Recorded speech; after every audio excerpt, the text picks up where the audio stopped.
Now, from New York, you are listening to Extra Time. I'm Andrew Wiebe with my partners in soccer, Calen Carr, Calen with a C, David Goss, Stefano Fusaro, our hired hand from Miami. We had to bring you in for the Argentine and the Inter Miami / Messi insights. Welcome back. Let's call me the ringer. That's fair. What's up, guys? Leagues Cup. Second match day in the books. Dave, you're embroiled in Wikipedia research. What is happening? Wikipedia. I'm on m.aiscore.com. What is going Do you think on these here? are fake scores? Do you think I'm getting duped? I'm trying to figure out, didn't San Jose Earthquakes play Toluca in CCL where they played like a B team and almost won on the road? I vividly remember them winning on the road. That could just be that was in that era dreams. where it was like no one had ever won, and then Dallas like backed into a win one time, and it was like, oh, now someone's won in Mexico. So Leagues Cup has taken us off the rails, and David Elliott, a newly certified MLS sicko, I feel like we've heard from him a lot over the last few years, so newly certified feels false, but David, I'll let you correct me in the email if I'm wrong here. He said the latest episode went off the rails, all caps. I loved the chaos. I think it's my favorite episode of ETR so far. And now from a mea culpa from David, he says, 1, Apple TV. He must have been a hater. Says he's watching more games, loved the 360 show and the wrap up. Sorry, Extra Time. We're the dog walking podcast. So that's the part Why of is that bad? No, I think it's good. Yeah. I don't know why he's apologizing. Yeah, I don't know either. We feel honored to join you and fill in the blank dog name on, obviously, Purina involved in this as well, if you've been watching the coverage. That's a special place in your life. So he was skeptical. Now he's talking it up. And Leagues Cup, he says he's a sicko. I love it. I was hesitant. I'm all in. Loving the competition, the games, the highlights, and, of course, the chaos. Sean from San Juan says he was jacked for Leagues Cup since it was announced, and holy soccer gods, has it outperformed his expectations. One of the big draws was being able to experience his team and his father-in-law's team, Toluca, in the competition. He says Nashville Toluca was arguably the best, craziest match, but every game has been electric, and that's even before the last round of group stage games. With elimination on the line, he can't express his love for Leagues Cup enough. I love this. We're going to get into our love for Leagues Cup, but Calen... Is this San Juan, Puerto Rico? I think so. What it could be, It's San a tight Juan, spot to be posted up Washington? watching Leagues Cup. San Juan, Washington, and the San Juan Islands. Could Are there whales Off out the there? coast, yes, orcas. Would you know if there were?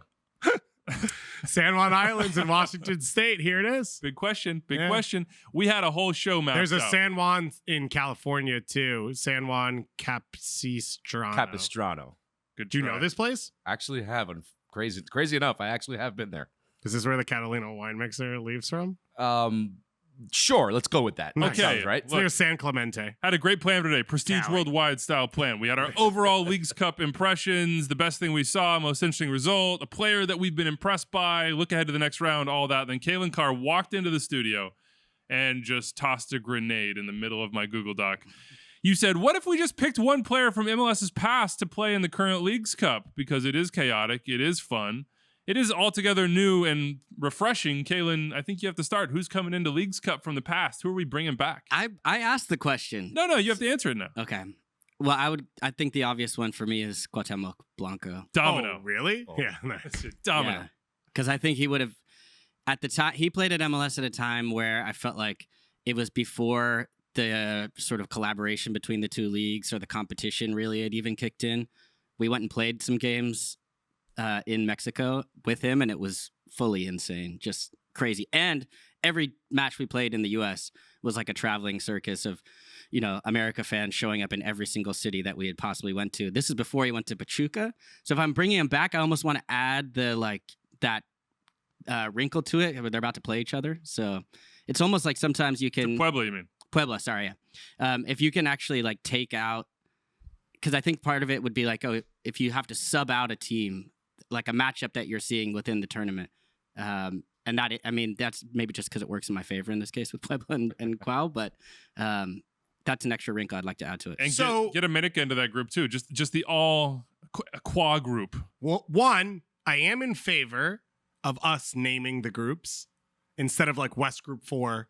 Yeah, uninspiring. I'm in favor of us. And so if there was just a Cuauhtemoc, just no, this is a Cuauhtemoc. great idea. This should be legends of the past from both leagues. I like that. Yeah. Yeah, we're in the LD group. We're like El Chofis. yeah. Yeah. Ooh. Oh, I like that one. Oh, man, dude. The LD thing, Landon being a Leon legend. Come on. Yeah, I agree. I know. Obviously, They hit him with the split. I know. Obviously, they hit him with the Mexico's split another jersey. team. Somebody No, with I too know. much time on Photoshop, which is like, we got to do the split. You don't have to do the split. But Landon Donovan would be one. I'm going to throw out Jorge Campos. I probably took yours. Yeah, Yes, that's you an did. obvious one. And have him like go between goal and playing up top.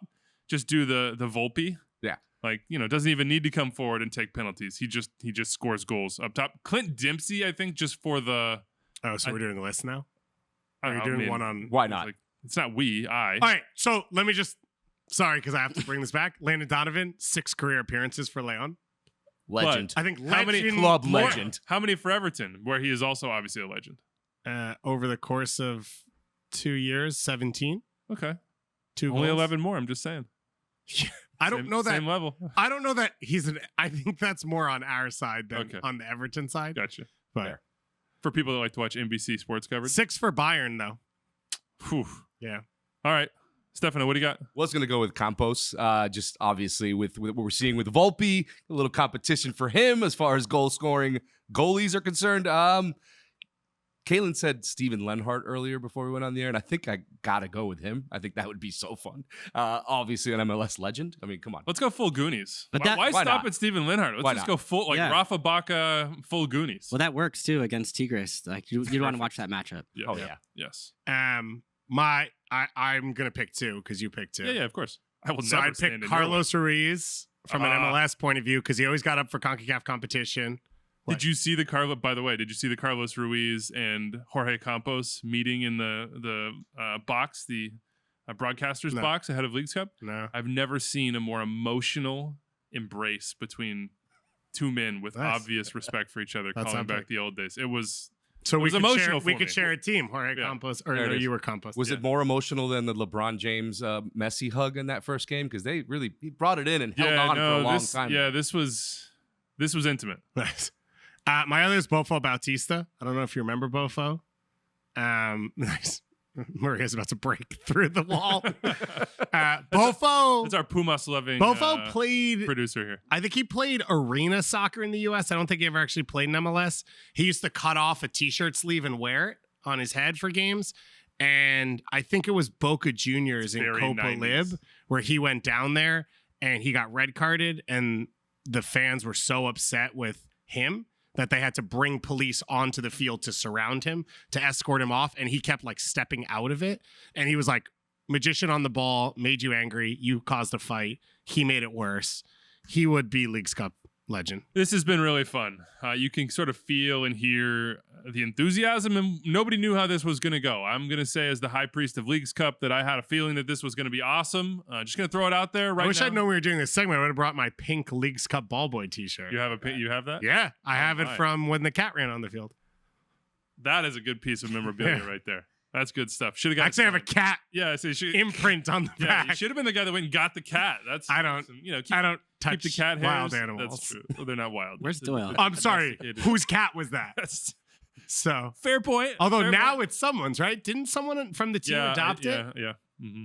It was probably Andrew Brody. Bless his heart. Anyway, MLS versus Liga MX. The cumulative record right now: 7 wins for MLS, 7 wins for Liga MX, 3 Calen's draws, like, let me go. plus No, 7 by the way, goal sorry, differential. I know this is already going off the rails, but I'm not going to name names, but I did play in MLS with a third string goalkeeper that we found out was hoarding cats.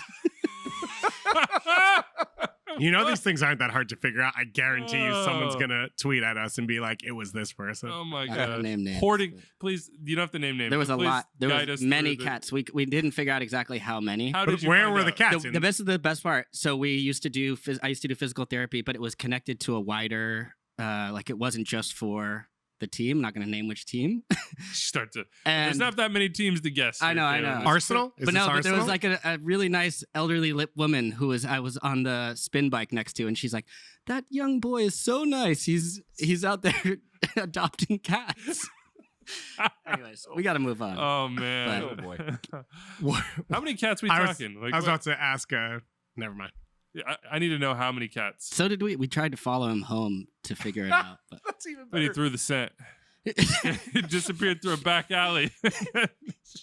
we may or may not have stopped at PetSmart. Oh my gosh.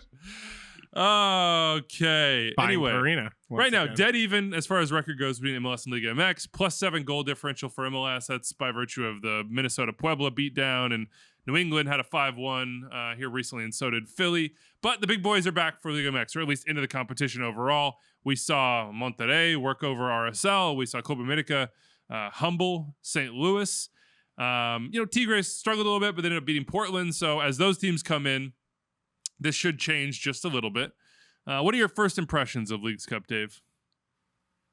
It is Your palate was cleansed, and now you taste what? well. So one, it's just I think fun for we've all watched most of these MLS teams play these other MLS teams throughout seasons. So it's just been fun to have something new and different. And I think for all of us, like researching and working on it, just add something else, a different element. And I think it has started to answer a lot of the questions of like what Philly versus Mazatlan looks like, where we'd only ever seen, as I talked about at the beginning of this. Wow, I the really top gave Austin five. a pass on that one. Yeah, I don't know why I said Mazatlan either. I got lost in my own thoughts. Querétaro. So we never really had seen a lot of these matchups before. And I think that's what's been fun and different is we have seen Toluca and America and Chivas and León and Santos Laguna come to the US and Canada and play teams in MLS for years, but we had never really seen a different section of the talent base. And so that's been really fun. I think the different styles has been really fun, like watching America against St. Louis. No team in Liga MX plays the way St. Louis does. So it was cool and very easy for America to get comfortable and play through it. And then you watch like a talent like Julian Quinones at the highest level. So I think it's been refreshing. It's been new. I think there's been good energy to it. I think part of that is like the learning experience. It sort of feels like the first day of school for a lot of these teams of like, they know who they are because they're at this point of the season, but do you know who you are? Does Nashville know who they are against Toluca in a whole new experience, not what they've done for the last 3 or 4 years in a row? And so I think we're learning a lot. I think what will be cool is I think we're going to start to see a lot of transfers between the two of like, oh, this guy played well in Leagues Cup. Now he's going from MLS to Liga MX and he's going from Liga MX to MLS, and we'll have more familiarity of like how this player fits in as it goes along. Cause I think you're just seeing a closer and closer connection between the two leagues. Any big takeaways, Stefano? I mean, I love the chaos. I mean, I think we could all say that we love the chaos, and that's part of the reason why MLS sometimes is so fun and why we enjoy it so much. And I think we're seeing just that kind of times two with the Liga MX teams.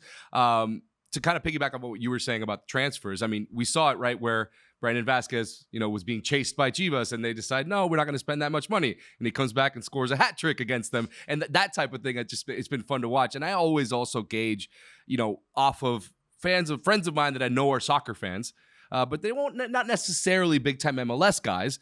They're enjoying this tournament just because now, they have a reason to watch. It's Liga MX and it's MLS. And they're saying, wow, this is like fun and crazy and absolute kind of sometimes bat bleep crazy. And it's kind of fun to see that and see people just really started to gravitate towards Major League Soccer, towards Liga MX, just because you're seeing this just kind of, it's not what you normally see from your European soccer, not what you normally see from your international soccer. And I think that's, to me, been really interesting and fun because that's what we need. We're having fun here. We want to see that kind of push forward, and we're seeing it with this tournament. It's the newness for me of just something different. Like I've gone through how many MLS seasons, and we all sort of sat through, the post All-Star game where everybody's recalibrating and we're waiting to build momentum toward the playoffs.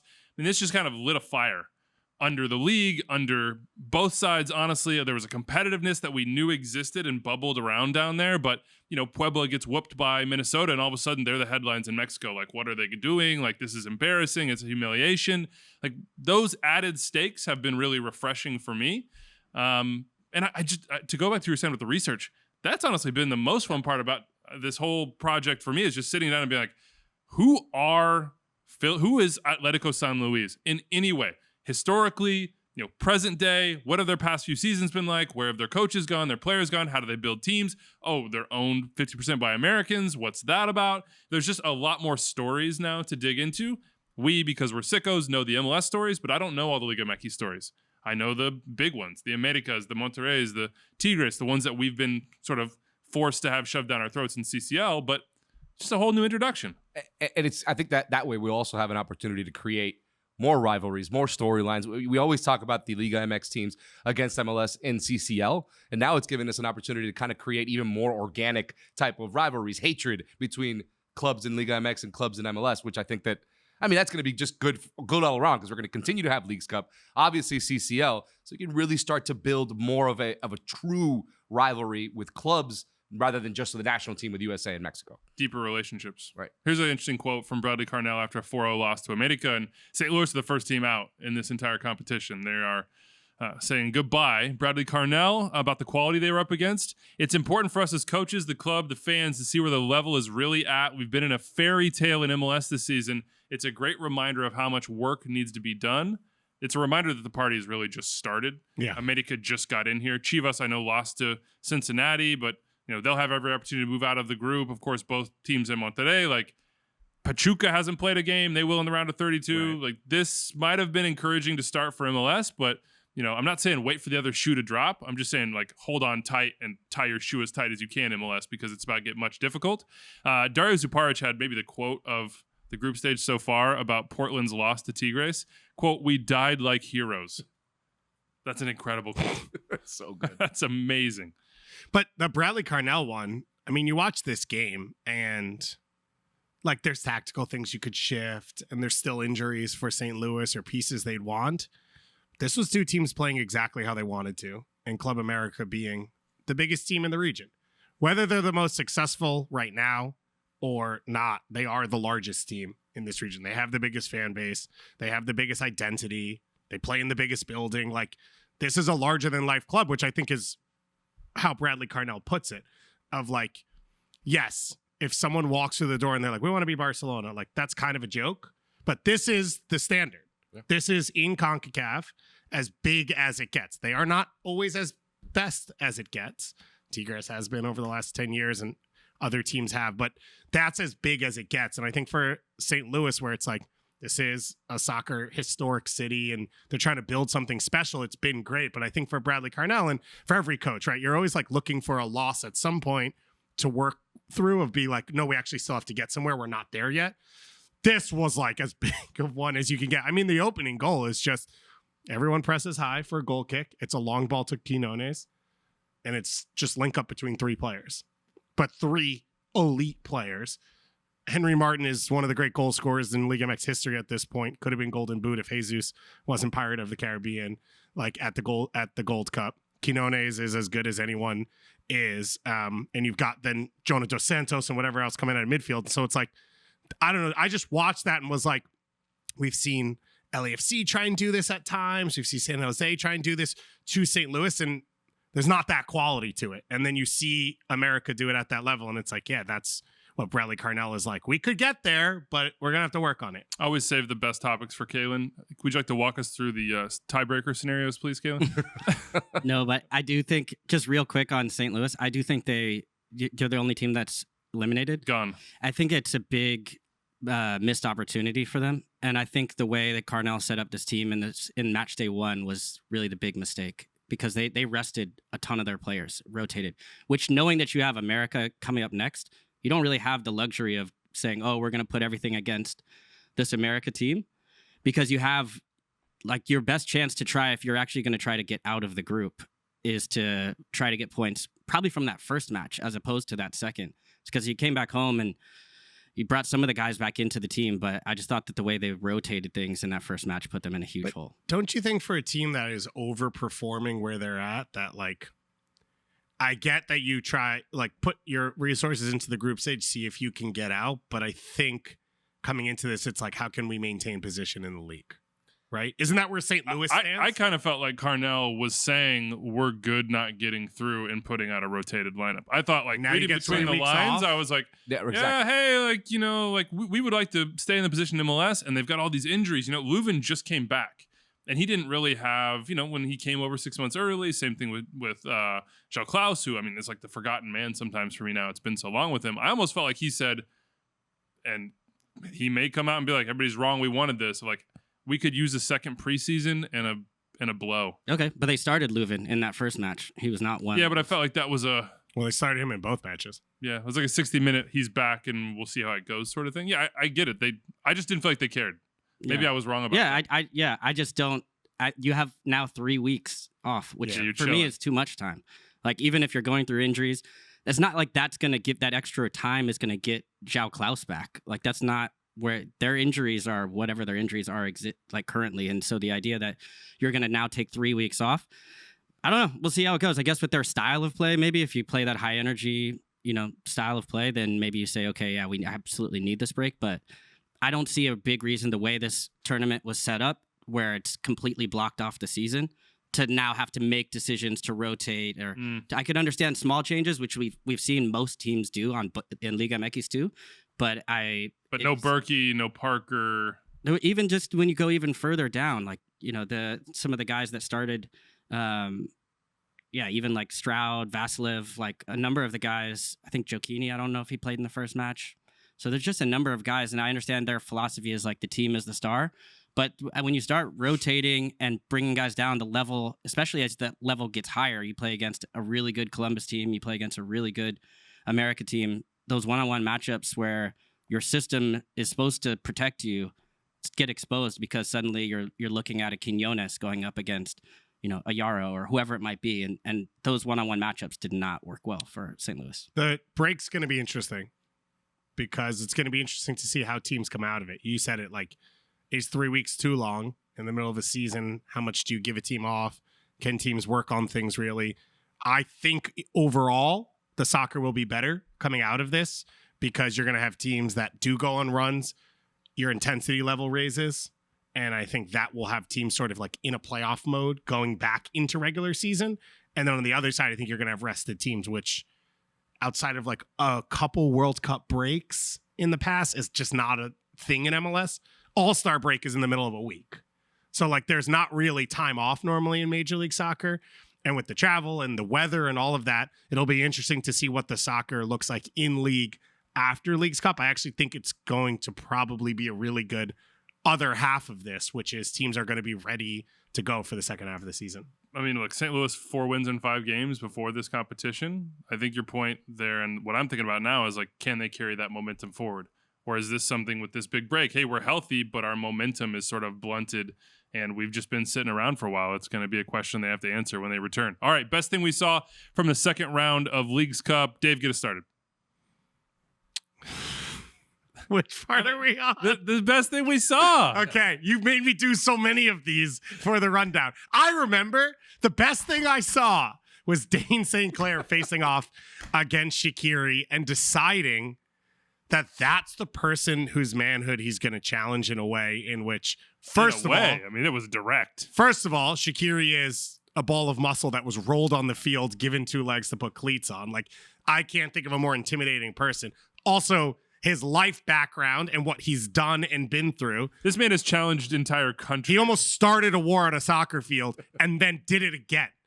When they were like, don't ever do that again. He's like, yeah, for sure. And then did it again. So of all the people for Dayne St. Clair to choose to call out, then he scores the penalty and then rough for Dayne. Because on the next goal, he doesn't have to dive, I think, on the cross. And he's already on the ground when the shot comes back across. So it's like Dayne St. Clair is an elite goalkeeper in MLS. He had a bad moment on top of that, which I think just goes more into the storyline of these two teams and sort of the way this game played out. And I thought there was like great energy to it. And it's a huge moment for Chicago, our Chicago Fire fan right here. Is that why you're wearing it? He's got the Shaqiri jersey on right now. I do have the Shaqiri jersey. Is that why you're wearing it? Shout out Chicago. They won, nice. So I decided to put the jersey on. Yeah, like you said, you don't want to challenge a guy with his background 100%. Also, Dayne St. Clair, sure, you can call him elite goalkeeper at MLS, but if you look at his advanced stats, not that good this year, really. Yeah. So, if that's the season you're having, maybe don't do that. No, maybe just keep your mouth shut. I like the confidence. I like it too, but I like the confidence. Don't ever stop. I root for chaos all the time. I will say, in watching, especially with the shootouts in Leagues Cup, like, do something. Too many goalkeepers stand in and they're like, I'm just going to guess away. And it's like, you need way more stuff going on in shootouts of like, oh no, like just pointing at sides for them, talking to them, trying to steal the ball, whatever. Not enough mind games in leagues. Yeah. Not everyone can be Emi Martinez. I mean, let's go. Come on. Remember whatever the Dutch guy was in 2014, which sucked because it beat Costa Rica. Shout out CONCACAF. But yeah. But the real problem for Minnesota is they continue to find ways to lose games late. Like they've had this problem all season, especially at home. It's been worse at home than being on the road. And before the season, they would have to, or earlier in the season before Reynoso came back, they would say, okay, we're going to get that one chance from Hlongwane, and you try to make that count. Now they're getting 2 from him. He gets 2 in the match. He's at 12 goals all comps on the season. How He's crazy is that? He's leveled up big time. But yeah, after the 75th minute this year, I have the stat that Kai's winner was Minnesota United's 9th goal conceded after that. So they've dropped points. They did at home against Vancouver. I think that was Betcher had the goal. Yeah. Then it was like the last kick of the game. Yeah, Duncan McGuire got one late. Shot a big dunk. Yep. And then give up 2 goals in the last 15 minutes again. So they still need, their offense looks better. They've looked much improved, but I think they're through, right? Minnesota United, they've advanced. They have gotten through the group. So, but still, the late goals has been a big problem for this team. And that was the bigger thing more than, maybe, of course, the penalty, but the way that they're conceding and not able to keep possession or kind of put that last goal away to close off games. Best thing you saw, Calen? The funnest game, I was at home chilling last night, which was great. And I put on the Toluca Nashville match. And that was just end to end, wide open, goals, red cards, goalkeeper penalties. Like it had a little bit of everything. And unfortunately for Nashville, it shows why they don't ever play that way. Because it just didn't suit them. The entire season we've been watching, I went back through their matches to say, have they been in a really open match like that where there's been this kind of like just goal after goal and fight back and all that? And there really hasn't been. It's mostly been 1-0, 2-0. I think they've had a couple games where it's been 3-1 them, but it's been more like systematic, right? Where a team starts to press a little more, then they hit on the counter attack and finish. And this was completely different, where I thought the way that Toluca set up was pretty smart. They played 3-5-2, crowded numbers in the middle, but were really good in possession, brought them out wide into the wide areas. Nashville played without Dax McCarty in this match, which I thought didn't quite work. Didn't see the same partnership that we'd seen in the past with Anunga in there, with Godoy, and left some spaces, but credit to Toluca for really stretching them out, those late arriving runs in the box. But I thought more than anything, it was concerning for me from a Nashville perspective, and it's why I've had them behind a New England or a Philly or a Cincinnati, is they really still can only win one type of game, the way I see it. And I think they have to be tight, they have to have their lines compact, then they hit on counter. It's mostly through Hani Mukhtar. And this was one where it really opened up and it got stretched end to end. I think New England can play a game like that. It was wide open in their match against Atlético San Luis, and they just ran them off the pitch. I understand Atlético is not the same team as Toluca, but still, they can win a couple different ways. Philly, we've seen shootouts. Sometimes you can't control the type of match you're going to play in. You're going to have to play on someone else's terms. And that's where I think it was a little bit concerning for Nashville in this one at home. Thiago Volpe? Yes. What a legend. What does it take inside a professional soccer team as the goalkeeper to say, I'm taking penalties? I don't know. Me. I'm that from guy. The striker's perspective. I'm running up from the back to take this penalty. He keeps finishing them. Goalkeepers would tell you this time and time again, that they should be on these. Yeah, goalkeepers say a lot of things. I hope this is like the lasting legacy of Leagues Cup is some MLS goalkeepers. What MLS goalkeeper are you are you saying deserves that honor? I'm going to say Tyler Miller, just as payback for making him sweeper keep all the time. Just like, come on, man, fair. just give me something. He's already at the half field Tyler line, Miller so he something. might as well. He's halfway there already. Yeah. I would say Takaoka took a penalty in Leagues Cup, I think against Leon in that crazy. He scored. Yeah, and he took it well. So I would have to give. He's shown it. He's proven it. I think Dayne St. Clair and have him yelling back the other direction. I like that. I just don't understand why every goalkeeper is not one of the first 5 shooters in a shootout. They take the most penalties throughout their week every single time. They shoot the most shots. It's a static moment. They're already down there. Like, I don't understand. Your goalkeeper shoots against your other goalkeepers all day. Kalen's like so angry about this is just a ridiculous comment. They're Because better. They're better. They're normally they're better. not better than the strikers. The strikers are paid millions of dollars to shoot Almost all day. every missed penalty is because of what you're thinking, not your physical ability. And almost every and they're time never is in that because of situation. is They're because of never a in that striker's like, situation. yeah, I'm going to chip this into the top corner. How do you respond to the fact that most of penalty misses, if not the vast majority are by strikers. That's hard to dispute. But big data. yeah. If it was me, it would be my 2 center backs, my goalkeeper, and then maybe if we even get there, I'd let an attacking player shoot. But they'd always be subs. You always make your subs shoot. So that's it. Oh boy. All right. And Simon Betcher, of course. Best thing I saw: Brandon Vazquez poking Chivas in the eye 3 times. They made a not so good offer for him, and then they came back with $7 million. Right? That's what it was. And Cincinnati said, "Get out of here. We're not taking that." For Brandon Vazquez, who grew up supporting Chivas Guadalajara, to score a hat trick against them in Leagues Cup that was 18 hours and 11 minutes apart. Pretty sick. Yeah. This one got abandoned. Weather in the Midwest in the summer. These things happen. These things happen. They do happen. West, Yeah. You said it like we all knew. I don't know. I followed up. Yeah, that felt like 2 old guys at a coffee shop being like, these things happen. Yeah. The picture's a little fuzzy. There's going to be weather today. These things happen. Good response from Cincinnati, getting back on track. I mean, they had that kind of crazy one against Sporting Kansas City where they started off really poorly, then find their way back. Just always seem to find a way. A team that would be easy to say, hey, we're in the league. We're at top of the table, going for the supporter shield. It's our first time here. We're in the U.S. Open Cup. Why don't we great. take it easy during Leagues Cup? That's fair. But you know what? Even better recovery from Chivas. I think they may have actually said that, and then Lucho in game 1 was like, nah, we're actually going to win. So as you guys keep trying to lose, we're conceding goals up a man. I'm going to carry us back, and we're going to win. What'd you think of the Chivas goal after the abandoned game? They came back this afternoon as we're taping. We're watching. We're like, this is going to be boring, but we'll throw it on. Like, certainly they'll just play it out. Lift seconds in the veil of television. Yeah, go for it. We did a preview for the SKC Chivas match that we recorded this morning. You can watch all these previews on MLS Season Pass on Apple TV.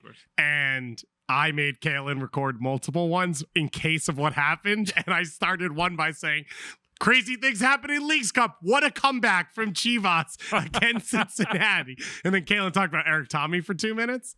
And we're not going to use that one probably because it didn't happen. But when they scored that goal, I was close. As a throw-in, just like direct throw-in at the very first play. Straight That's to why ahead. That's why we're challenging for Supporter Shield, MLS Cup, Open Cup, and Leagues Cup because we're prepped for everything. We've got multiple previews recorded no matter what happens. This is our 3rd taping of Extra Time today. Yeah. Just to really nail the awkward moments between Wiebe's jokes. Exactly. All right, so give me a time here, Maria. You've been telling me times in my ear. 32 minutes. Stefano, take it away. We're finally mentioning him. We're here. 30 minutes in. Leo Messi. One more time. His first start, scores twice, gets an assist. We're going by older rules. He would have had a second assist. Well, not older rules. Current rules in MLS. Not rules in not Leagues rules Cup. for Leagues Cup, which we thought were going to be the rules. Yeah, that's more Cup. chaos. Just, if you're a chaos. second assist aficionado, just know that those aren't happening in Leagues Cup. Fair enough. Just again, his magic. Valderrama wouldn't even play. The magic of Messi. I mean, it was just fun to watch again. Not to say that Atlanta really had the right game plan defensively. They probably showed us a blueprint of how not to defend Messi and Busquets.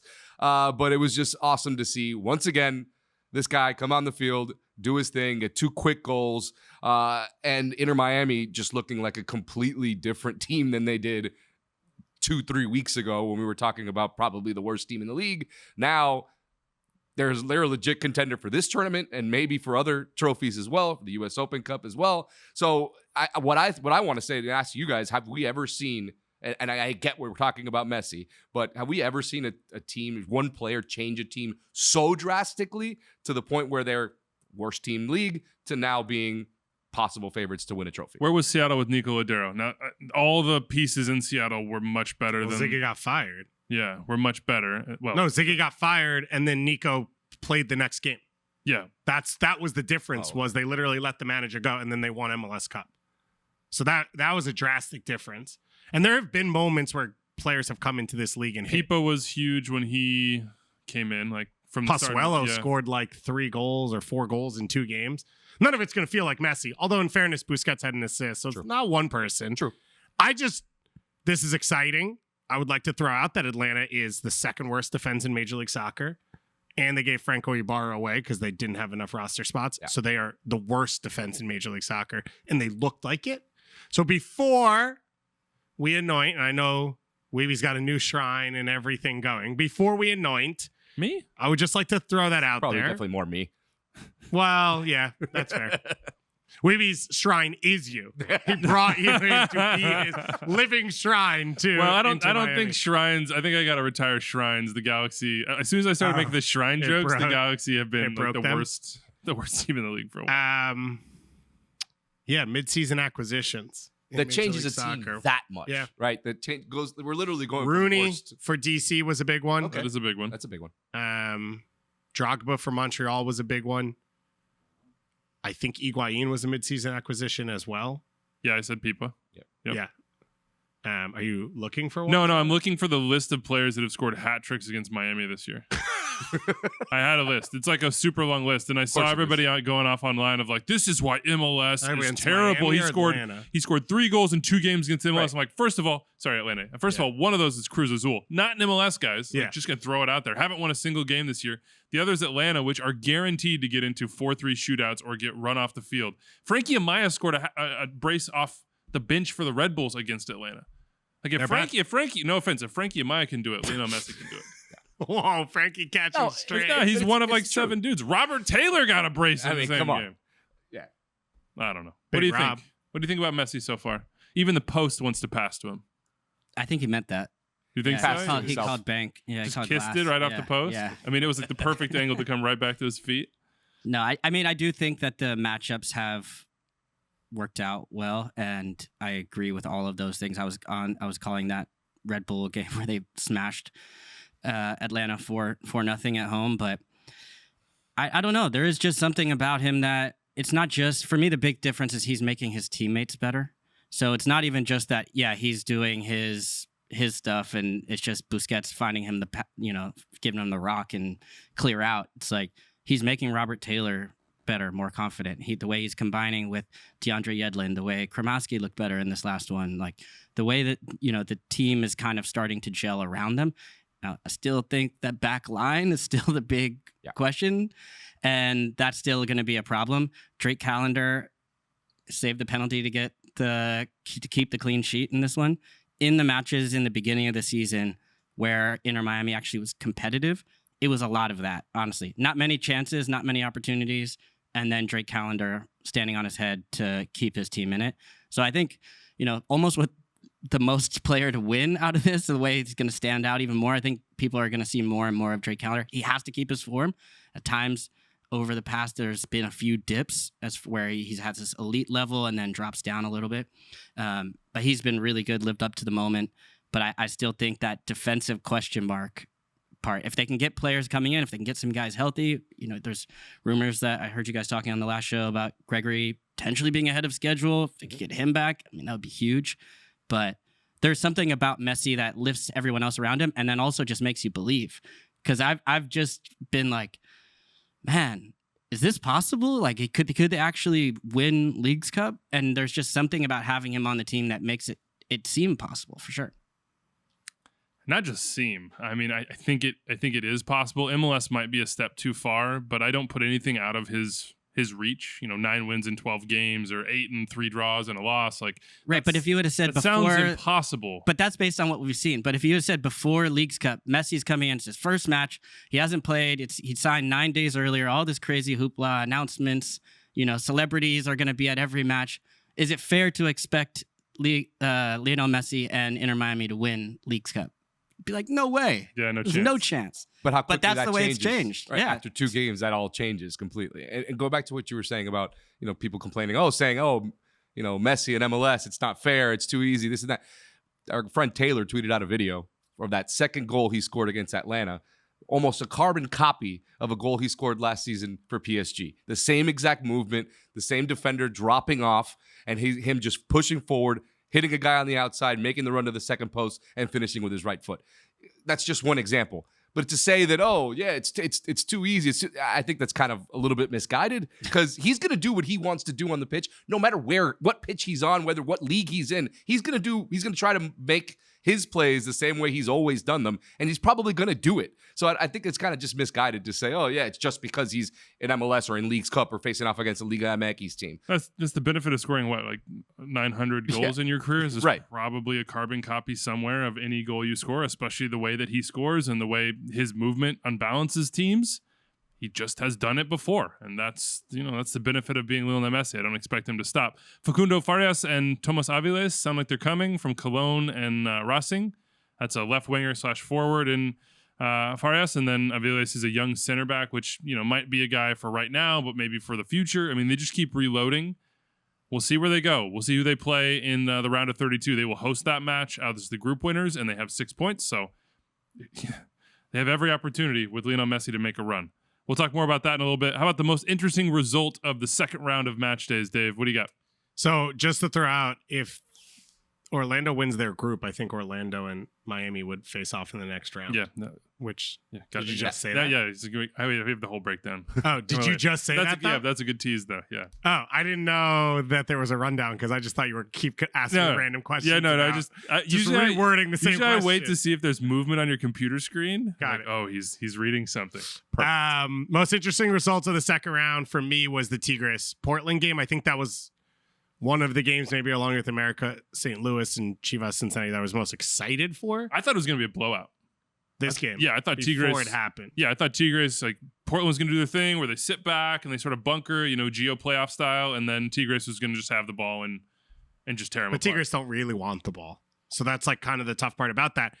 This game showed you literally every color of Evander that you could find. He scored one of the best goals of the tournament. He gave the ball away for Tigres equalizer, and then he got an unnecessary red card after that.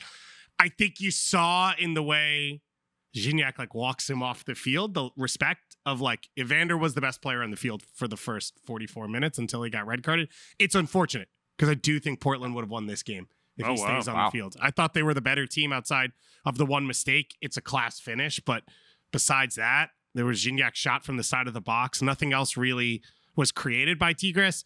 And when Portland was in the attacking third and Evander had the ball at his feet, it felt like they were creating chances. Just wanted better decision making in a number of spots for the Timbers. For sure. And you always will, I think, especially when you look at the center forward options of everyone has a skill set. And then where they don't have their skill set, there's huge absences. What was his first yellow in this one?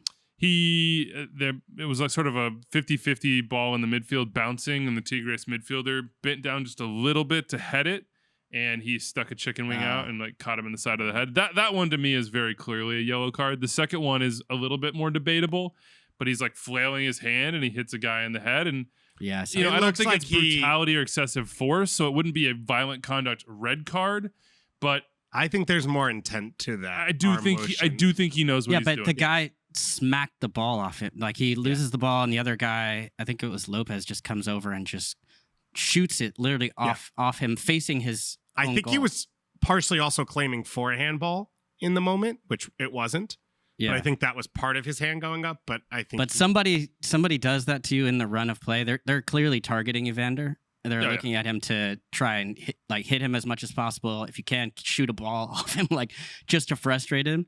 And you can't really retaliate there. He didn't seem to make a lot of contact to me. No, it was glancing. Lopez makes a meal out of it. Oh, yeah. But that's been an interesting wrinkle, I think, for me of this tournament is the style of play. And I've felt this every time I've gone to play in Mexico or even, Honduras or other places where there's just different things you have to manage and you have to learn. And I think Evander could probably get away in MLS throwing that hand there and maybe not getting that same reaction. And remember, Evander did throw a hand, didn't get caught in MLS, and he got caught on review and got suspended for it. So that was the other thing about this moment.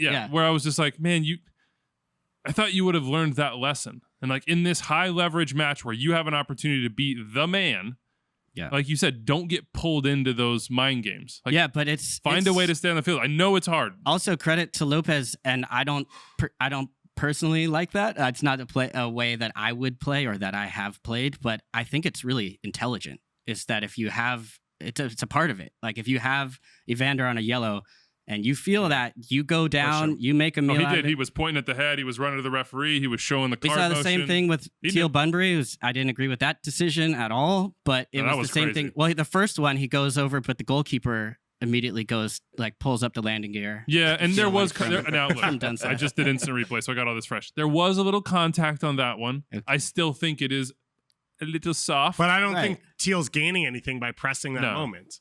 I don't think that's part of it. It's good to press there. I mean, you're going to just tell your striker not to. No, but understanding the how jump much you're and the going extended in, foot, maybe the opportunity you're giving an opposition player to act like there is contact. I don't have any issues with that. Fine, if there's contact, I trust my instant replay. There is contact. It's not egregious. Terrible. Then we'll take contact. the yellow. Volpe, The second one where he's made the upset, most. says something to the referee immediately. He wants the call. He wants the yellow Yeah. against the other guy. Immediately gets the yellow.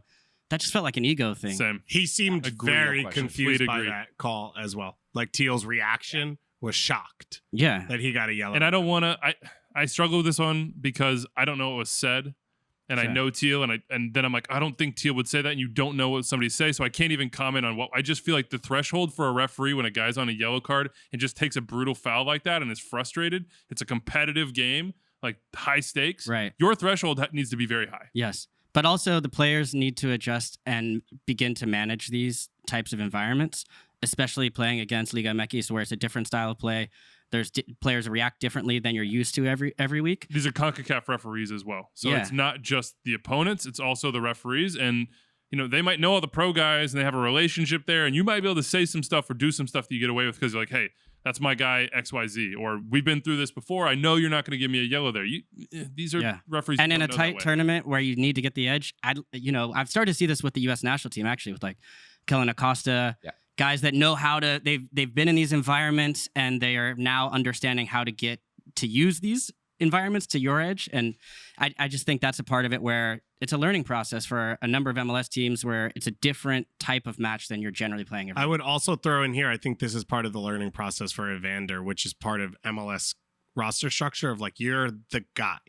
Every team's going to target you. Every team's going to try and get you sent off. Like big games, their focus is how do we get Evander out of his game? And while he obviously, got bought to come over to Europe and play in Scandinavia, it was not the same focus of like, you are an $11 million signing and everyone else is here. So there's a huge gap. So the other team, their entire game plan starts and ends with you. I think on top of the style, that's been a learning experience for him. And I think we've seen it on a couple of these of like, he's gotten frustrated. He maybe thinks people aren't looking and it's like, everyone's looking at you and everyone's targeting you the whole game because you are the thing.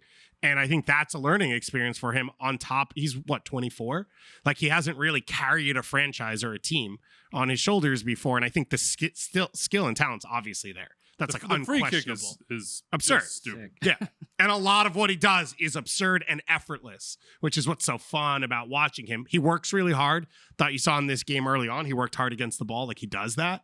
But he has to, I think, figure out the other sides of it, which like a guy like Diego Valerio was very good at he was always going to be there and locked in for the big moments and carry the team when the game was against them and all these things, which I think Evander's going to learn. Can I get a comment from you, Dave, on the Juan David Mosquera back post defending or lack thereof for the game winner? Listen, I think that if you're a Portland Timbers fullback, you're required to not defend on the back post and attack as much as possible.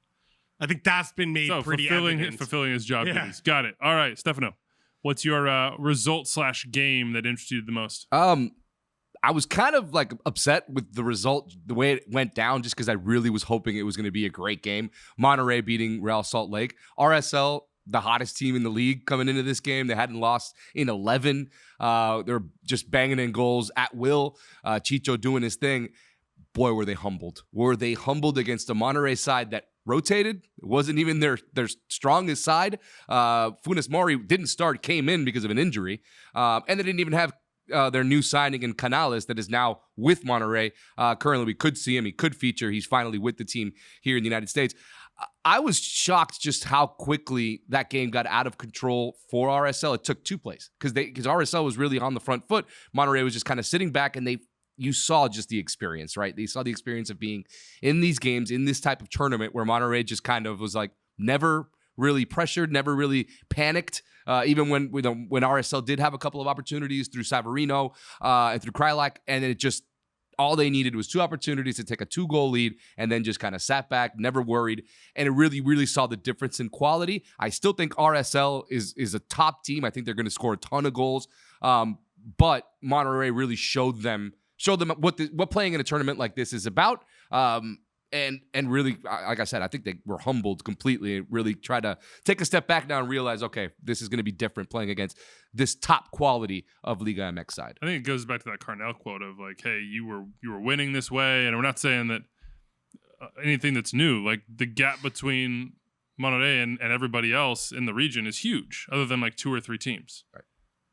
The efficiency is what stood out to me, and the recognition of, hey, this is our moment, and when we get our moment, we're not gonna miss. Like no Funes Mori, no Gallardo, no Romo in midfield. I mean, they 5 starters probably. They did not play in this match, and the quality did not drop, and the team went out and just executed flawlessly. It was, I think humbling is a good word for it for RSL. I really expected it to be like just one of the better games in the group stage. I was really high on RSL. Maybe that's my fault, but I really expected this to be just an out-and-out battle, but it was just came down to experience. It came down to just, we know how to play these type of games, and we're going to show you. And they did that and blanked a team that has been scoring goals, like I said, at will, especially at home in Utah, and they weren't able to create anything close to what they had in their previous matches. Big bummer. More opportunities probably for RSL. Seattle, would have to do some crazy things against Monterrey to get through. Yeah, watch out for those yellow cards.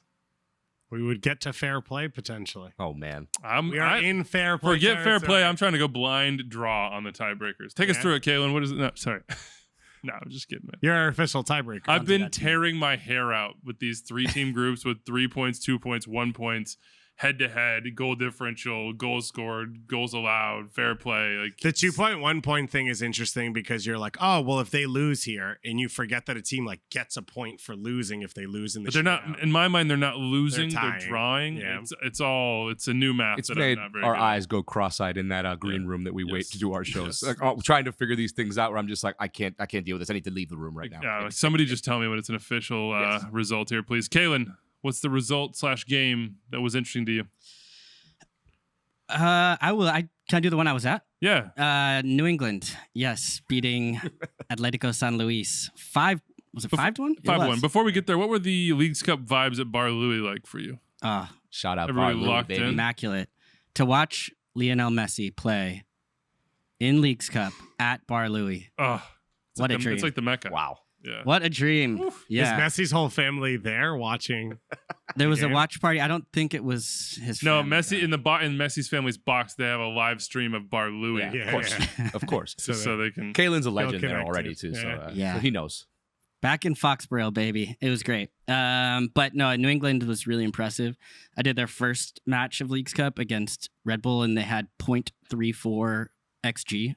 Red Bull just have been a problem for them all year, honestly. It's just been a tough matchup, the way that they crowd that middle of the midfield and just starve space. And then New England still don't really have a direct threat. They tried to play long and get some hold-up play, but they are really good in transition. And we saw that against Atlético San Luis, where if you commit numbers forward, which Atlético San Luis does with sometimes 5, 6, 7 in the attack, on the other side, if you allow Carles Gil to start moving, get open in space, they can really hurt you pretty quickly. My favorite goal of the bunch, there were a lot, was the little dummy from Carles Gil, where he just kind of runs over it.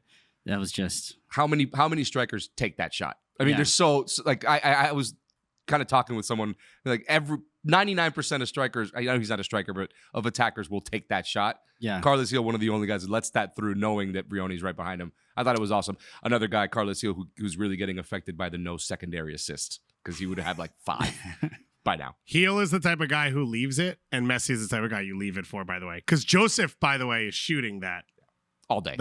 ball coming through up until yesterday. That's a good point. Like True. his whole career, he was taking that shot until Messi was the guy making the run 100%. behind him. Yeah. But New England, I mean, also defensively, Petrovic, another really good game. You see why this team could, I think, really make a run in this tournament and potentially win the whole thing. I'm going to go, to keep it on the beatdowns, MLS over Liga MX. I'm going to go Philly. Working over Querétaro. Had a bunch of Philly fans in our mentions yelling at us like, nobody gives love to Daniel Gazdag. And I feel like we talk about Daniel Gazdag on the regular. It was my carryover for my Golden Boot team. 2 Leagues Cup goals count? Have we decided? After a Gazdag hat trick, you asked that question? I asked that question at the start, and then I asked it again a lot more because my guys keep scoring. I think Cucho has a goal too. All my guys score. I think we're going to have to go to the courts on this one. The Honorable Judge Anders is going to have to make a decision on this. I don't know what the appeal process would be. I think that Maria should get this because I think Anders is 2 in the bag. I think Anders is Team Kalen. A lot of junkets. Yeah. taking trips. Yeah. Well, I have Raul Ruiz, so when he scores a hat trick in the 3-0 comeback to then go to fair play. Mm-hmm. Did we do a Leagues Cup Golden Boot draft? No, but that was a didn't. huge mistake. Oh, And I blame myself for that and the fact that we were at All-Star and, you know, look, I'm just gonna say, Caleb, you we guys were- did the Leagues Cup While we preview, did so our I'm looking around at 15 who to group blame. preview for 4 minutes each, we were supposed to throw a draft in where we were going to blind draft for their teams as well. Could have called me up. Would have Coulda done called it. you up. Yeah, get Coulda the called get the you. technology Maybe working. after the group stages. Well, now we have an idea for next year. This is not going away. Certainly not. Or next year we just include it. And then maybe you have a Liga MX Well, player did draft. we include it in the trophy draft? It must have been included. Sure Then I we think- did. Then I think it doubles as Golden Wow, Boot that goals. sounds like double draft Jeopardy, and I'm not sure I agree with that. Just saying. Anyway, Philly showing why they are, in MLS terms at least, favorites in this competition. They're probably going to play, if they can keep winning all the way through the final. You would think the only way that they wouldn't play the final at home if they got there is if LAFC also got there, which very possible. LAFC my reloading God. in the transfer Philly window. had to go to LAFC. Again. But yes, that Another would be one. quite difficult emotionally, I would assume, for Philly, or maybe not. Maybe just the the Philly vibes of like let us win it finally and take revenge would take over. I don't know. Quick question: is the way Philly are playing, is it changing the way you feel about them towards the home stretch in the Eastern Conference, like in league play? What I do like is that they've won now these 2 games in 2 different ways, 2 different formations. They've been sort of showing us the 3-5-2 this year a little bit, even though the 4-4-2 diamond has been their standby. But I like that Jim Curtin switched it up, saw a matchup he liked, but didn't do it just to be better against Querétaro. Did it to take away Querétaro's strength and keep the Union's strength. So yeah, I think they are starting to round into the form we always knew they had, and that CCL loss and what they put into that tournament sort of I think had a temporary blip, but they've been beasting people for a while now. I think the Andres Pereira loan is weird. Of just like a team that has so much struggled with depth. I get that coming out of this, they'll have no other competitions to cross over with MLS. It just feels unnecessary. And I feel like coming out of a stretch where it's like, hey, if Matt Freese was on this team, they'd probably still be in a supporter shield race. And they gave him away. They got a little bit for a guy who's going to be a backup, but like, I don't know. It just feels like anytime Philly like fakes depth, like the smartest guy in the room stuff from they're like, Ernst? no, yeah. Like that, 300,000 We'll just in play Quinn allocation. Sullivan, Like, yeah. yeah. I don't know. That's just me. something to watch. Certainly, NYCFC needed him. So, short-term loan there, which is just an interesting wrinkle in MLS terms. All right, a player you've liked watching so far, other than of course Lionel Messi in this tournament. Dave, are you I'm you ready for good? this Okay, one just because I making thought sure. we were doing this one like Confirm it. 5 Yeah, questions just ago. making sure.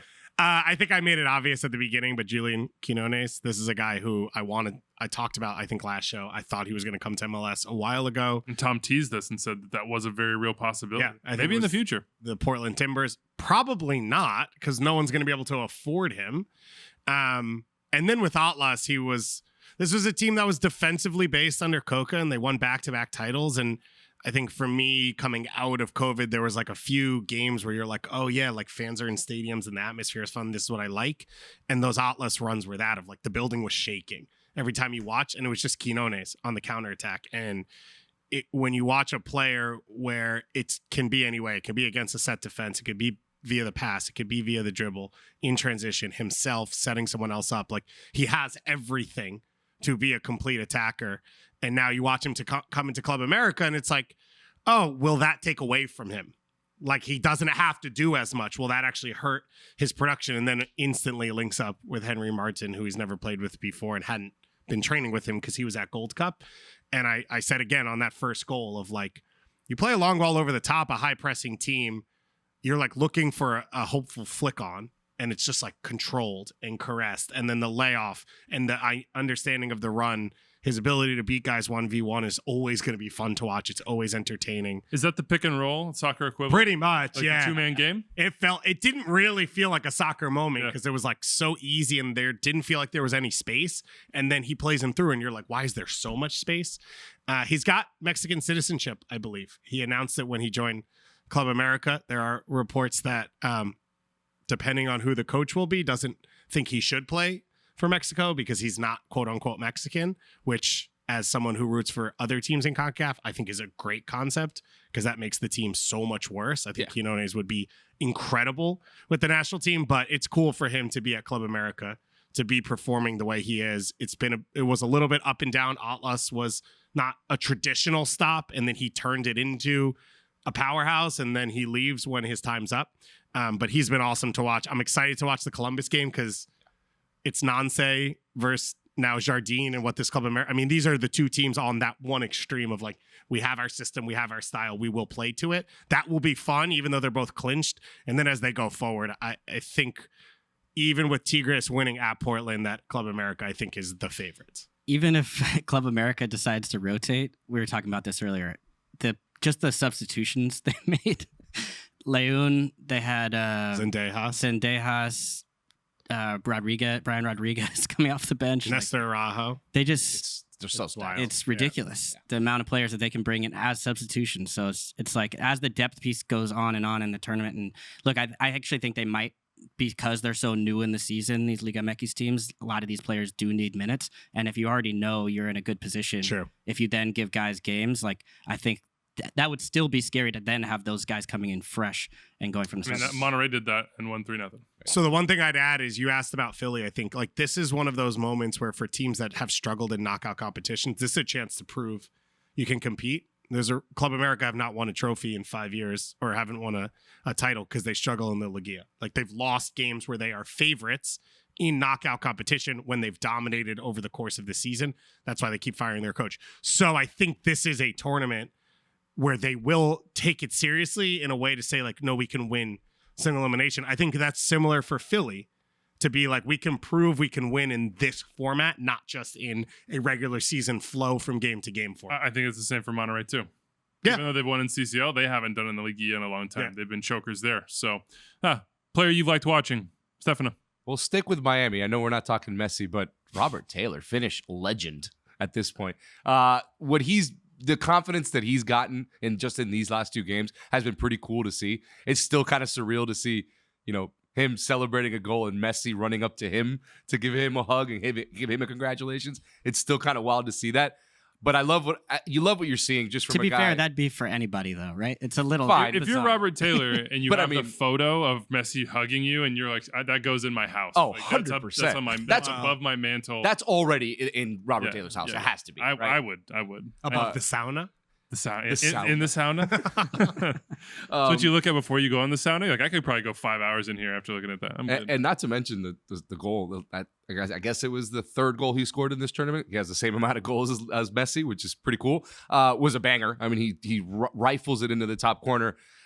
Just to see the confidence that players like Robert Taylor and like other guys on that team are going to be getting and going to be elevated. I think it's going to be great to see. It's going to be great for the league. Going to be great for the team. And I mean, we weren't really talking about Robert Taylor before this, and now to see him doing this, it's pretty cool to see. Taylor's one of the guys on this team, and I think Campagna and Joseph are in this boat as well, of like, they're not creators. Taylor a little bit, like he can create special moments for himself, but it's not pure like always break a guy down, always break a defense down. And so when you bring Messi in where it's like, I'm going to do the creating, you just have to be clinical. Those are all players who are clinical if they're given that moment, and they haven't been given the moment all year because no one on the team's capable. He creates space, though. He does create space where it's not with the ball at his feet, but him stretching the line is giving Messi more space to operate. And I always felt that where coming into this, like if you're going to play for Miami, you have to do one of two things, basically. You have to either defend for him, like you have to run, defend for him, or you have to create space. Unless you're Sergio Busquets, and then you can play. You can play with him. Yeah. But other than that, like that's been kind of the recipe. You need people to run for him. You've got a couple guys that can actually play with him, and then the rest are really about creating space, creating vertical lanes. That way he can actually have more space. So it's not by accident sometimes when you see Messi with all this space and saying, wow, he's just driving wherever he wants to go. There are players that are moving other pieces on the pitch. I think Taylor's been a good example. He said it after this last game against Atlanta. He said it. He's like, my job is to try to get out wide, try to find that space, and then when he gets the ball, find out where that ball is going, make the correct run. If he says, if I make the correct run, he's going to find it. And that simplifies it for you. It does. When I not to continue to go back to but when I played with Cuauhtemoc. Logan Paul. Sorry. Oh, I thought you were going to bring up Logan Gather Paul. round, children. Gather No, round. like Do you think story that time. Robbie Robinson's going to be hosting ETR in I hope 15 so. years? I hope and so. when Mbappe comes to MLS, he's going to be like, listen, when I played with Messi, I hope so. Please. It still wouldn't have as need good that. a story as the compared to Cuauhtemoc. probably not. But I remember Juan Carlos Osorio was the manager, and up until that point, honestly, I'd been told to like check back, hold the ball. Yeah, like Dave Serikin was like, you got to hold the ball up, and I was like, dude, I am 140 pounds. Like that's Hamas and Olave. I can't do that. Like I'm afraid of this man. Like, and then it was like I tripped over this twig. I don't know what happened. yeah, and Why I did was it like, break? all right, I'm gonna try to go behind when I can, but it was just difficult. Whereas Juan Carlos Osorio came in and was like, we have Cuauhtemoc Blanco on the team. You're very fast. Why don't you just for the first 10 minutes just go in behind every time? Make them respect that threat. We'll soften up the team a little bit. And it was really simple. It simplified the match for me, where I knew exactly what I had to do. And so when I think of a guy like that, where it's like, yeah, it's also nice to have somebody who's going to find you in that space, and they don't even have to be looking at you. They know exactly where it's going to go. To play with a player like, not to that level, obviously, but still, like I think it can help simplify for a lot of the players on Miami right now. You think if we zoomed in on you at the 10-minute mark of every game that season, Just you'd dead. be like, Completely gassed at that point. It's like coming to the Just sideline. finish Just your throw me a water track. bottle. Throw me a water bottle, Yeah. guys. I'm going to go with Rodrigo the Aguirre. buzzer goes off when it hits 10, so you know you're done. All right, my high intensity workout is over for the Yeah. day. I'm going to go Rodrigo Aguirre. I know that Germán Berterame got the goals, and oh my God, those finishes are just so classy. But Aguirre is the backup forward, and he comes in, and the way he combines and recognizes what space to drop into, and then just the play off of it, and you can tell it's all pre-planned. We understand you're going to drop in, this guy's going to push forward, here's where the movement is, here's the 1-2, you're going to flick it in behind, the way that those balls were weighted, all of the coordination that Monterrey had and that he had within it was really impressive. But I'm also going to shout out the NYCFC forward, the new guy, Mounsef Bakrar, already making a huge impact for NYCFC. 5-0 winners against Toronto. Santi Rodriguez had this to say about Mounsef. His movement totally changes the game plan. He's a natural 9, and it helps unlock everyone else. He's fitting in really well. Great finish.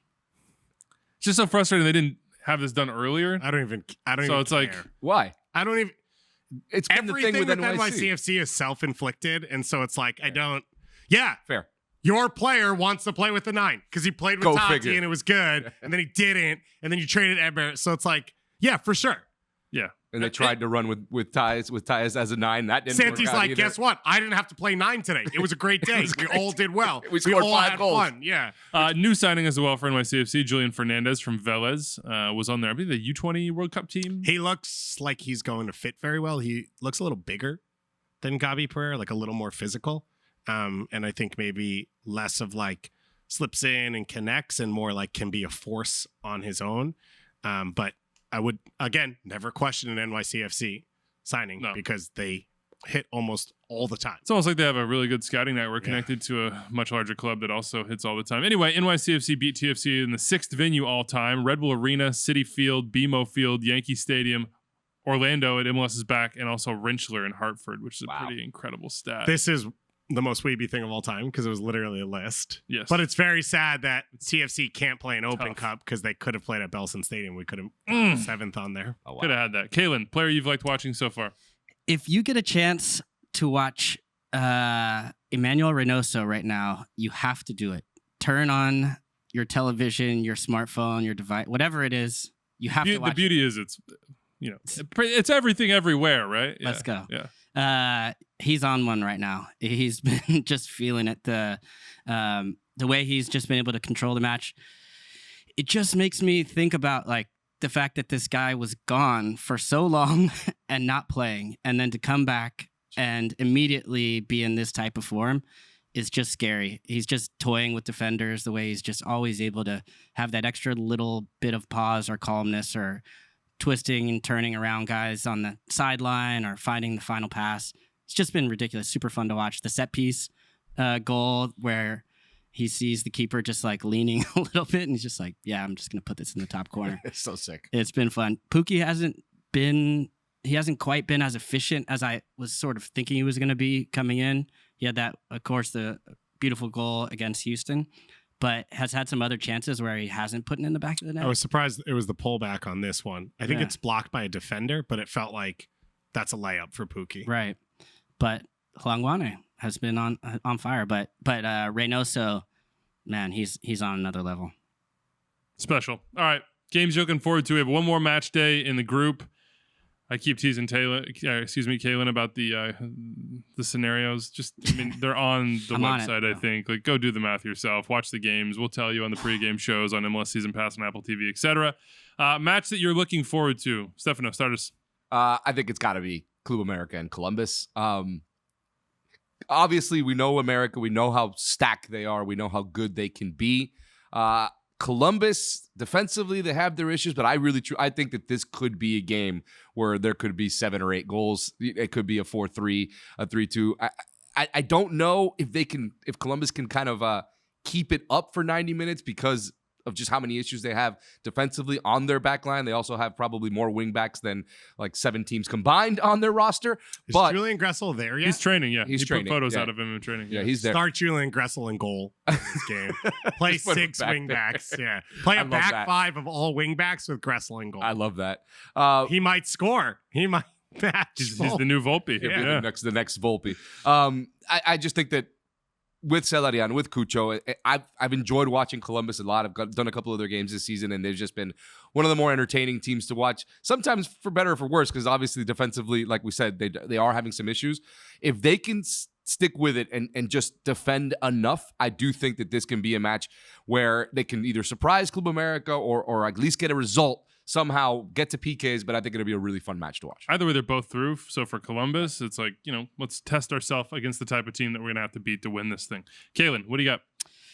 I'm going to look at this Monterrey Sounders match. Just this group was so difficult. You guys did a good job breaking down the Monterrey back line, the way they're able to defend against Salt Lake. Seattle has to win 3-0 to 3-0 to go to fair play, Sorry. I believe. And then 4-1, if they win by 3 goals at 4-1 or better, so 4-1, 5-2, 6-3, Seattle automatically goes through, and then Monterrey and RSL have to be decided on a tiebreaker.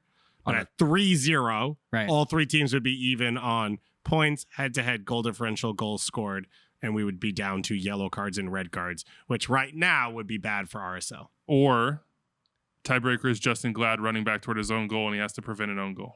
Oh, come on, man. I Leave love Justin. Glad alone. I know. Just wish you would have. Brutal. Wish you would have not. Unnecessary. Can we please have one decided by a coin flip? Because that would be just How do you so coin flip Leagues 3 Cup. teams? I don't think that's the blind draw. What is the blind draw? Maybe it's. I'm pretty Ping pong sure balls? it's a coin flip. Really? I have a message from Who a producer. chooses the coin? Now that's above my might be a pay it's big part actually of it. they just flip the League's Cup trophy, whichever end it lands on. Is It's good stuff. because I don't know if you've seen It's 2, one side it's 2 leagues, one yeah, tournament. Yeah. Their record against It's all Mexican very teams. serious. What's Very the Sounders? It is Sounders all time at home 7-3-1 against Liga MX opponents in competitive matches, and that includes a 5-0-0 mark under Brian Schmetzer. Okay. So there is hope. We were standing there, I think, a year? I've lost track of time, but against Pumas in the final, Yep. 3-0, right? Yep. So it's doable. I would say it feels a little bit far-fetched just in the sense of like Monterrey, how good they have been. They've, even in the season so far, I was watching their game against Atlético San Luis where they did concede a goal, but other than that, they have not conceded a goal so far this season. So they've been tough. But Uphill battle. yeah, if I were Sounders, I think you have to break it down into 30-minute intervals. So you try to get one in the first 30, try to get a second. Say you get what you adjust if it doesn't work out. So you say you get one in the first half, you feel all right. You try to get a second, and then who knows? You try and hope for that magic moment where you sub in Roger Levesque off the bench. 4 goals in 16 matches for the Sounders, so their form is pretty poor right now. Yeah, Jordan Morris hopefully comes back into the starting lineup. Did not start in their first match, but Christian Roldan, I believe, is still out under the health and safety protocols. So we will see. But yeah, I'm hyped for that one. Dave, what do you got? I have Chivas against Sporting Kansas City. Even with our guy Alan Polito in Vegas. Chivas hosting Sporting Kansas City, by the way. Yeah, Team A versus Team B. Yeah. Got you. Yeah, obviously that would have taken it up another level. Polito against Chivas would have been the storyline. He's a great player. Also, it would have been fun. But I don't know. you watch any game in Kansas and it's fun. Like the energy is going to be Say that good. again? You bring Chivas in. That's a team that has a huge fan base. I don't go. I watch on Got it. TV. But still, just Yeah. I'm not an anti-Kansas City. okay. I just didn't say you were. Messenger Cafe, bro. Yeah. I taught you. No, you didn't. Did you know about it before me? Yeah. That is a lie. It's not a lie. That is a lie. My- At Graham my Zusi, family that lives- is a lie. You just put that on Graham Zusi? No, Graham knows because Oh. I said it to him. He goes, "Yeah, of course, everyone knows that." And you had never heard of it in Orlando at All Star 2019. Run back to tape. Wow, Diego Simeone. Wow, did you just knows quote you're me a liar. 2019 All-Star? I'm just saying, I was there. I was on the dais. I was there. Okay. All right. It's going to be a good game. I'm going to take Orlando, Santos Trash. Laguna. Wait, do you know that the winner of this group would play against Messi in Yeah. Miami? Orlando, Santos Laguna. I didn't know if you. No, somebody told me that earlier in the show. Yeah. I'm just catching up here. Yeah. We so- should put timestamps down. yeah. This decides who will play Messi. Did you know that? That's exciting. Yeah, Wow. for sure. Yeah. Could the game be in Houston? No, it couldn't be. It would only be in Miami Nah. because they have 6 points and nobody else can Houston's get 6. only This on is the 3. one of the, I think maybe the only group that's winner versus winner because you had 2 teams get buys through to the round of 32 and then just the way the math worked. I Got don't it. really know what the math is. I just say things. No, there like- have to be 2 groups because there's 2 buys. No. Oh, 15 groups. I probably This is shouldn't. what I'm I saying. shouldn't have gone down this road. You- This was a My- mistake. My head I hurts. would. Who would you rather see against Messi, Orlando or Santos Laguna? Orlando. Orlando all day. Orlando against Miami.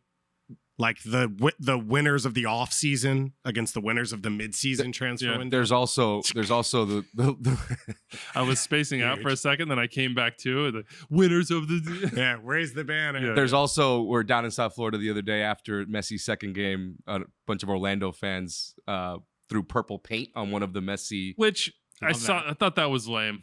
Oh, It I was like lame. that.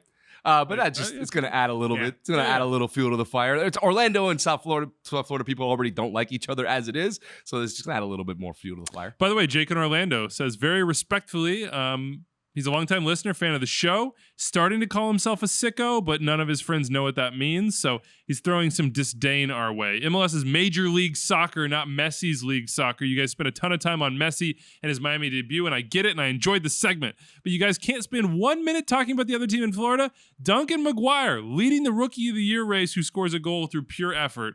Plus, Orlando City winning the PK shootout, continuing their narrative of chaotic, unpredictable things in the playoffs. Who has a et cetera. higher goal per minute rate, Messi or Maguire? Well, Probably Messi. Wasn't Maguire? it was the best in the league for a while there. Yeah. But now he's played too much. Messi's played 3 less. Messi's played like 70 minutes. He has 3 goals. Yeah, do the math. Pretty sure it's Messi.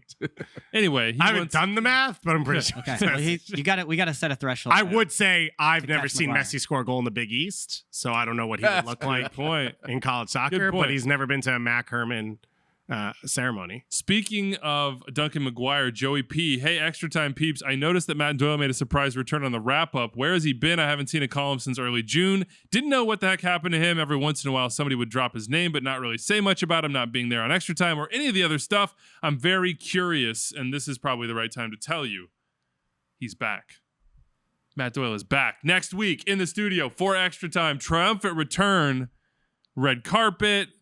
Those like long bugle things that they play when kings and We're queens gonna enter a room. helicopter him onto the roof. The Yeah. cats Yeah, coming with him. the Stray, cats are stray coming with cats, him. Hanging out right domestic on the set. cats, cats in Yeah. stadiums, all Yeah. the cats here for Matt Doyle. So that's He's big gonna news. be here for Tigres and Pumas because they're both cats. Exactly. Good Oh, point. And Maria's doing the Orlando Pumas- City as well Pumas for the chant in my Lions. ear.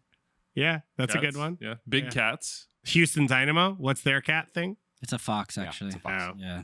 Sorry. Not a friend of cats. Not a friend? especially not domestic cats. Sly isn't Sly the Revs? Also a fox.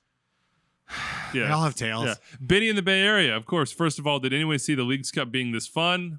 I raise my hand at this point. I'm legit addicted to this competition and the fact that each team, except maybe Toronto, has seemingly entered the tournament with a desire to play for the win. That's amazing. I'm just loving it. And my sicko buddy and I are sending texts back and forth each night, and our wives are getting concerned, but we don't care. We are hooked. Being the MLS dork that he is, when he moved to the Bay Area last year, he made the decision to buy a single Quakes season ticket despite not being a fan of the club. This year's team is a fun bunch, and Lucci's made PayPal a nice fortress. Can you guys break down how Ayo Akinola ended up down the depth chart in Toronto and what he will bring to the Quakes attack? Is there a lineup available where Ayo, Cade, Jabo, and Espinoza all play together? And does Ayo lift the Quakes to a team that will host a playoff game this year? Benny, shout out to you, man. just buy 2 tickets. Yeah, I thought that was Yeah, right? interesting. Yeah. Just, I mean, They shout could out to bring- you, but like, But also, like, or if you're having fun, yeah, who cares? You know, I like to go to stuff by myself. Same. Sometimes you get to meet people. if you were Cool. going by yourself, would you hang in the Lobina or would you go to your seat in the stands or do a little bit of both? How I would think you got to create community around your seat. Yeah, I think so. So you have to be there sometimes, but then as people get to know you, then maybe you're like, invite, hey, I'll be yeah, at the hey, biggest outdoor let's bar go to in the North Lobina America. real quick. Yeah. Yeah. I also like that somebody's like, "Hey, I'm new to this. What's going on in Toronto?" Yeah. For Io, a lot of it's injuries. So every time it's been stop-start, every time he got his feet under him, he would get injuries and he would have to start from scratch for a club that is trying to be win now. So there was a ton of space where they weren't going to play him because whatever manager had brought in a more experienced player to play. I would say his best skill sets don't totally fit with Bernadeschi and Insigne. Like, he's not really drop deep and create. He's more ball over the top and as a finisher, which is why I think he's an interesting play for San Jose as depth behind Jeremy Ebobisse. The question of can they all play together? Most likely not. Do you think he could play for Cal on the wing? Like, He, as a more he was direct wing bad in option? Toronto on the Yeah. wing. I don't think he's been fit enough to be able to play on that wing and to continue He also to just have that speed now. I just don't think he's got and that. he just outside of the box, he's not special. Inside of the box, he is. So why would you take Yeah, him that's fair. No, I just asked away the from question. that? Yeah, it would. The only way there is like if Espinoza were to play as like a 10 and you played as or I guess you could play a 4-4-2. Most likely, no. But I think one of the very big conversations with San Jose the entire year has been like they have 12 players that they want to play, 13 players. They just needed to add depth, and this is a good opportunity. All right, we ended on Io Akinola in a Leagues Cup episode. Pure extra time for you. 3 straight days of action to finish out the group stage, then onto the round of 32. And Also, forward- San Jose Tigres, by the way. Let's go. Yeah, it's a good one. San Jose, get a win at home, win the group. I don't even know if they can win the All the group. previews on MLS Season Pass on Apple I think I TV. previewed that game, and I still don't know if San Jose can win the Tight. group. Tight. All right, we're out of here. Enjoy it. Watch all the matches, the pregame shows as well for every single match night. No Messi, but we have a bunch of good games, and we will be back in a couple days. Adios.